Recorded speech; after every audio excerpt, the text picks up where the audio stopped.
Olá, pessoal! Bem-vindos ao canal Fé, Filosofia e Cultura, onde nós abordamos assuntos relacionados à religião, à filosofia e à cultura de maneira geral. Meu nome é Caroline Zanardo. Eu gostaria de convidar você que não é inscrito no canal a se inscrever, ativar o sininho de notificações, compartilhar este conteúdo com seus amigos, deixar o seu like, o seu comentário, que são atitudes muito importantes para que este canal se torne cada vez mais relevante e alcance o maior número de pessoas possível. Muito obrigada a todos pela compreensão. Bom, pessoal, hoje a gente vai fazer uma reflexão, uma explicação sobre um importante livro escrito pelo teólogo, acredito eu, protestante, né? Eu sou católica, mas eu não tenho preconceito com quem é protestante ou quem tem uma outra religião que professa o cristianismo, né? No caso, esse autor aqui, que é o A.W. Pink, ele é um pastor evangélico que ele viveu no século XX.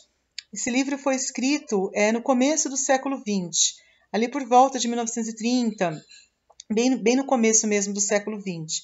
E ele é muito assim, na realidade, eu comprei esses livros dele e ele escreveu vários livros. Ele é um autor assim muito completo mesmo, tem várias obras muito interessantes sobre o cristianismo. E hoje a gente vai falar sobre os atributos de Deus. Esta obra aqui, Os Atributos de Deus, do A.W. Pink. Então, como eu falei, é um livro assim muito profundo para quem principalmente quer entender mais sobre a palavra de Deus, sobre o cristianismo, sobre a questão da fé, né? Porque a gente que é cristão, a fé é o que move o cristianismo, né? Nós não somos movidos pela lógica, nós não somos movidos pela ciência, nós não somos movidos pela sabedoria do mundo, por aquilo que está na revista, no jornal. A gente pode até, de repente, para ficar por dentro de uma notícia que às vezes importa, né, para a gente poder viver, mas não que a gente se fundamenta nisso, a gente se fundamenta na palavra de Deus. Então, Os Atributos de Deus é uma obra que nós vamos discorrer hoje, então, desse autor, como eu falei, evangélico, que é o A.W. Pink, Arthur W. Pink, que é o nome dele, né? Ele até está escrito aqui um pouco da biografia dele, que ele foi consagrado como pastor de uma igreja em Silverton, fica lá no Colorado, em 1901. Depois ele ministrou a palavra de Deus em 3 continentes. Ele faleceu em 1952, no norte da Escócia, e ele é quase desconhecido entre os evangélicos. E depois, 30 anos depois, ele de se tornado uma influência, contribuiu muito para a fé cristã, para que as pessoas pudessem ter uma vida transformada. Então, o que essa obra, Os Atributos de Deus, ela vai falar basicamente? Ela vai falar sobre os principais atributos de Deus. E quais são os principais atributos de Deus de acordo com esse importante autor, com o Arthur W. Pink, né, como eu falei, que é um pastor evangélico. Acredito eu que essa igreja lá de Silverton, não sei, não conheço, eu imaginei que ele fosse luterano, que fosse presbiteriano, batista, que fosse de uma igreja conhecida, mas ele não é, ele é evangélico, né? De uma igreja que talvez nem exista mais, mas isso não importa também. O que essa obra, então, do Silverton, do A.W. Pink, ela vai falar sobre os atributos de Deus? Ela vai falar o seguinte, que Deus, como ser criador de tudo, o mundo não foi criado por uma explosão cósmica, como alguns acreditam que o mundo foi criado pela explosão do Big Bang. Existe essa teoria de muitos acharem que o mundo foi criado por uma explosão no Big Bang, uma explosão cósmica que criou o mundo inteiro. Não é assim que funciona, segundo a própria religião nos coloca, a religião católica, evangélica, enfim. O mundo não foi criado por uma explosão.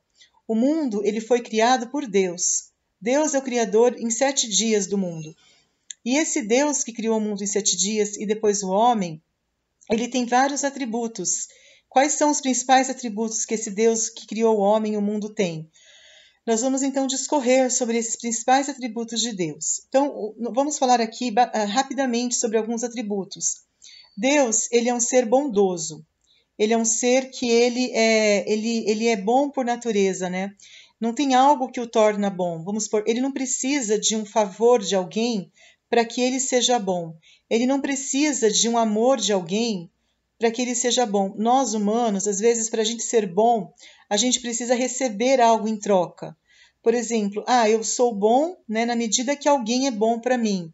Eu sou bom na medida em que eu recebo um favor de alguém. Eu sou bom na medida em que eu sou bem tratado. Se me tratam bem, eu trato bem no lugar. Se me tratam mal, eu trato mal no lugar. Deus não tem a lógica humana de ser. Deus, ele é bom por natureza. A natureza de Deus é uma natureza boa. É uma natureza onde o amor e a verdade, a justiça, elas são valores que estão presentes sempre, desde sempre. E interessante ressaltar isso, que essa bondade de Deus não é uma bondade que ela surgiu de repente com o tempo, né? Deus foi aprendendo a ser bom para tratar bem as suas criaturas, ser bom para com os homens. Não. Deus, ele é bom desde toda a eternidade. Esses atributos de Deus, precisa ficar muito claro, que eles existem desde sempre. Ou seja, desde sempre Deus é bom. Deus não foi bom a partir de um determinado momento. Deus não foi bom a partir de uma determinada circunstância. Não, ele é bom desde sempre.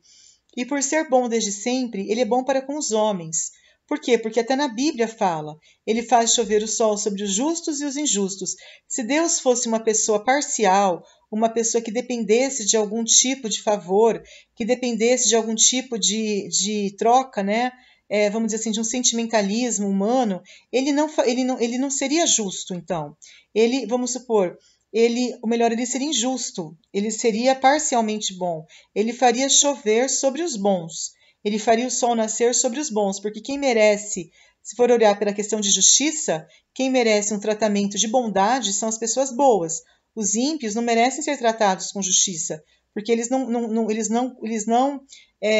vamos dizer assim, eles não retribuem ao amor divino e nem à justiça divina, exatamente porque eles praticam a injustiça 24 horas por dia. O ímpio nunca poderia ser digno do amor de Deus. O ímpio nunca poderia ser digno da bondade de Deus. Isso seria ilógico. Só que como Deus não se pauta pela lógica, ele se pauta pela sua soberania, pela sua supremacia, por ser um Deus soberano, por ser alguém soberano e supremo. A lógica e essas coisas são questões humanas, são questões ínfimas a Deus. Ele não se pauta pela lógica, pelo toma lá da cá, pelo eu não levo desaforo para casa, pela questão de querer ser superior a outro. Deus, olha como é interessante isso, né? Os ímpios querem ser superiores a Deus e aos homens. Aos justos, os ímpios eles oprimem os justos e querem ser superiores a Deus, assim como Satanás quis ser. Deus, que ele é soberano a tudo isso, ele é mais humilde. Ele consegue ser humilde. Olha como que a humildade é mais poderosa que o orgulho. Dá para perceber até pela própria supremacia e soberania divina. Dá para perceber que a sua humildade, a sua soberania é mais forte do que toda e qualquer intenção humana, todo e qualquer comportamento humano. Não é o homem que determina se o sol vai nascer. Não é o homem que determina se vai ter água, se vai ter luz, se vai ter energia. Não é o homem que determina isso. É uma força suprema, é um Deus supremo que está acima de todos. Então, por mais que o homem queira controlar alguma coisa, que os ímpios queiram controlar o mundo, queiram mandar no mundo, na realidade, eles estão sujeitos a esse Deus soberano, a esse Deus que, como o próprio Jesus Cristo disse para os fariseus, antes de Abraão existir, eu sou, que eles disseram que tinha como pai Abraão. E Jesus disse, eu vos declaro que antes de Abraão existir, eu sou, incriado, consubstancial ao Pai, quer dizer, por ele todas as coisas foram feitas, por Jesus Cristo. E é graças a Jesus Cristo que nós temos a graça. E tem aqui um outro atributo muito interessante de Deus. Deus, ele é pura graça, ele é puro amor. E esse amor, ele foi expresso quando ele mandou o seu Filho, Jesus Cristo, ao mundo para redimir os pecadores da escravidão do pecado que foi imposto por Adão e Eva, caindo na tentação ali no paraíso. Deus, ele conseguiu redimir essa humanidade que estava então oprimida pelo pecado através do sacrifício de seu Filho. Para que haja salvação, para que haja redenção, foi necessário o sacrifício de Jesus. Por isso mostra que Deus, apesar de ele ser esse puro amor, pura bondade, exatamente essa sua bondade, ela às vezes é um pouco estranha de compreender. Como que um Deus que é amor, um Deus que é bondade, pode sacrificar o seu próprio filho? Isso parece uma coisa ilógica para nós, porque às vezes a gente imagina que quando alguém ama muito, a pessoa vai querer proteger, a pessoa não vai querer ser cruel com a outra pessoa, exatamente como o seu próprio filho. O pai vai querer proteger o seu filho, vai querer defender o seu filho da maldade, dessas coisas. Deus não. Deus, ele não poupou o seu filho unigênito, né? Muito pelo contrário, ele trouxe o seu filho para sofrer. Ele trouxe o seu Filho justo pelos injustos. Pela lógica humana, é o contrário. Quem deveria pagar o preço seriam os pecadores, os ímpios que deveriam pagar o preço. Mas olha como que a matemática de Deus é totalmente diferente da matemática humana. Deus não é o olho por olho, dente por dente, né? Aquela coisa meio assim da vingança, né? Não, ele soube sacrificar o seu filho inocente. Um inocente sofrer por gente corrupta, por gente que não vale nada, é algo muito contraditório. Então, o amor de Deus, ele tem esse lado que ele é totalmente eterno, porque ele nos amou com amor eterno, é uma característica do amor de Deus eterno. Ele é livre, né? Porque Deus ele não precisa, vamos supor, de algum tipo de aval para amar, de algum tipo de licença. Ele ama gratuitamente, é gratuito, é livre. O amor de Deus é soberano. O amor de Deus, ele é algo que nos traz a paz. O amor de Deus é algo que nos completa. O amor de Deus é que nos sustenta.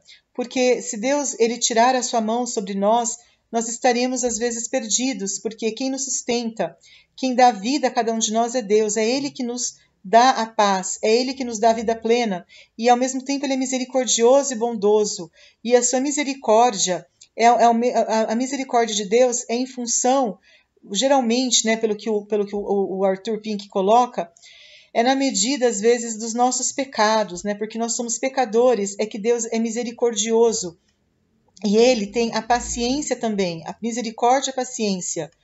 São duas facetas muito interessantes desses atributos de Deus, como nós estamos comentando, né? Misericórdia. Misericórdia significa aquela pessoa que perdoa pecados e ao mesmo tempo é paciente. Por quê? Porque ele tolera os pecados. Vamos supor, ele poderia, assim como ele fez com Sodoma e Gomorra, acabar com a humanidade, com as cidades corruptas, mas ele é paciente. A taça de Deus vai se enchendo, até que tem uma hora que a gota d'água, como a gente fala, né, que ela se enche e derrama. Por quê? Porque existe sempre uma tolerância, existe sempre, Deus é paciente, ele tolera. Mas tem uma hora que às vezes ele não aguenta e ele pode exercer sim a sua ira, a sua vingança, como ele derramou a sua cólera sobre Sodoma e Gomorra. Então a cólera divina, cólera, misericórdia e justiça, elas são a mesma coisa. Né? Não é que nem os seres humanos, às vezes, que eles acham que a gente tem que ter o critério, né, humano. Não, Deus ele não age de acordo com a mentalidade humana, que é uma mentalidade mesquinha, uma mentalidade pautada no toma lá da cá, no olho por olho, dente por dente. Deus ele é paciente, ele é soberano. E a vingança dele geralmente é para fazer justiça. Não é uma vingança como até ele coloca, que os seres humanos não deveriam ser vingativos para punir a pessoa que o provoca, a pessoa que o persegue, a pessoa que lhe faz mal, que lhe ofende. Nós não devemos nos vingar. A vingança pertence a Deus, porque a vingança humana é pautada naquela justiça pelas próprias mãos, naquele ato, às vezes, de você querer se vingar porque você está se sentindo ofendido, você está se sentindo injustiçado por uma atitude humana. Deus não age dessa maneira, Deus não age dessa forma humana, desse jeito humano de querer fazer justiça. A justiça de Deus, ela é pautada verdadeiramente na justiça mesmo, e não naquele ato humano, né? Naquele ato mesquinho, naquele ato assim sentimentalista. Ele coloca muito a questão do sentimentalismo, das paixões, a questão às vezes humanas, dos pensamentos humanos que são muito limitados, como diz ele, né? O ser humano ele é um vermezinho diante de Deus, é muito limitado, ele não tem nenhum tipo de graça natural. A graça que o ser humano tem é dada por Deus. Nós somos salvos muitas vezes pela graça, nós somos justificados pela graça que está em Cristo Jesus. Nós não temos nada pelos nossos próprios méritos, né? Quantas pessoas que acham que conseguem alguma coisa na vida pelos seus próprios méritos? Não é pelos seus próprios méritos, é pelos méritos de Cristo que está em Deus, de Deus que está em Cristo, quero dizer. Por quê? Porque se não fosse por Cristo, nós não teríamos esse mediador que nos leva a Deus. A salvação que nós teremos um dia foi dada por Cristo. Por quê? Porque nós não temos como alcançar a salvação por nossos próprios atos. Por quê? Porque o ser humano é muito limitado, como o próprio Deus disse, ao passo que Deus é infinito, Deus é ilimitado, o amor de Deus é infinito, Deus é soberano, Deus é amplo, Deus é majestoso, Deus ele é perfeito. E uma das características da perfeição divina que ele coloca aqui é a sua ira, que é um outro atributo de Deus. Deus, como eu falei, ele demora em se irar. Ele não se vinga tão facilmente por justiça, ele demora. Mas quando ele se ira, ele tem inclusive paciência com os pecadores do mundo, né? Ele coloca muitos ímpios aqui em jogo, que Deus faz chover o sol sobre justos e injustos. Mas essa bondade de Deus para com os ímpios, pelo que o Arthur Pink coloca, é só nesse mundo. No outro mundo, Deus não será complacente com os perversos. Deus não será complacente com os ímpios, com os pecadores. Ele vai ser justiceiro. Ele vai vingar os pecadores, né? Daí os pecadores eles vão provar da cólera de Deus. E essa justiça de Deus exatamente é para punir os pecados, porque o pecado é que causa morte, o pecado é que destrói o ser humano, o pecado é que corrompe o ser humano. O ser humano não nasceu para ser corrompido, ele não nasceu para ser mau, ele nasceu para ser a imagem e semelhança de Deus. Se ele escolheu a corrupção, foi por livre e espontânea vontade. Não, ninguém obrigou, não existe essa história de alguém achar que ele foi obrigado a ser assim, porque às vezes a pessoa ela fala, minha família me obrigou, de repente eu tive um chefe que me obrigou, eu tive uma escola que me obrigou, eu tive uma tentação muito forte, um pecado que me obrigou, o diabo que me obrigou, alguém que me coagiu. Não existe justificativa. Você agiu assim por sua própria malandragem. Não tem ninguém te obrigando a ser assim. Se você é assim, é por livre e espontânea vontade. Então tem até aquela música do Dunga, né, que fala, não queira aos outros culpar. Você é responsável pelo que você cativa. Se você plantou sacanagem, você vai colher sacanagem um dia.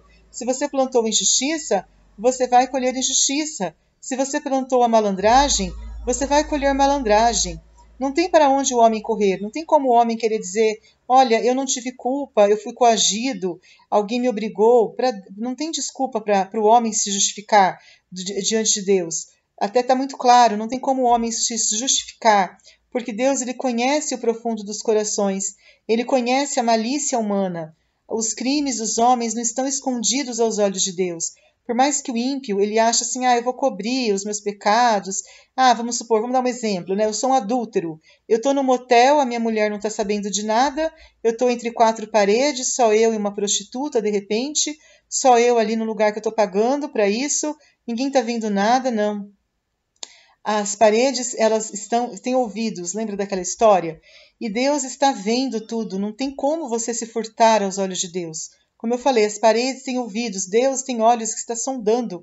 Então não importa onde a pessoa esteja, que ninguém está vendo nada, né?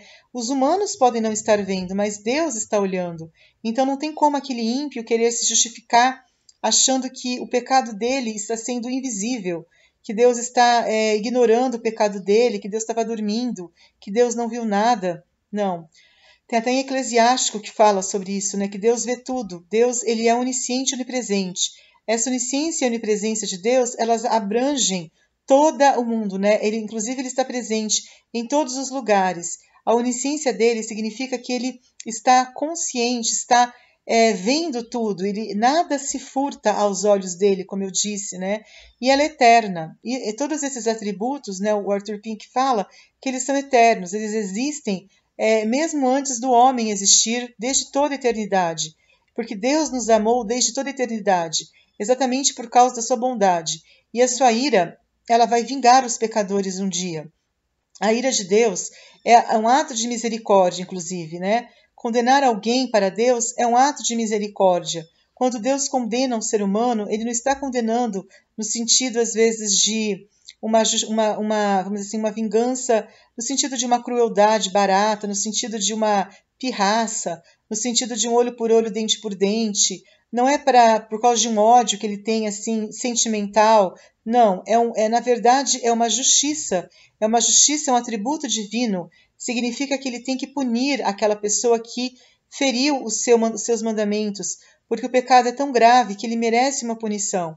Por mais às vezes que os pecadores e os ímpios, eles acham que isso é algo severo demais, é algo que não condiz com o atributo da bondade de Deus, é algo que não faz sentido, no sentido de que Deus é amor, mas é que Deus é amor, misericórdia e justiça. E como eu falei, nada se furta aos olhos dele. Não tem como o pecador ele querer algum tipo de justificativa, ele querer algum tipo de desculpa, né, para continuar no seu pecado. Porque, na verdade, o pecador ele não quer mudar de vida.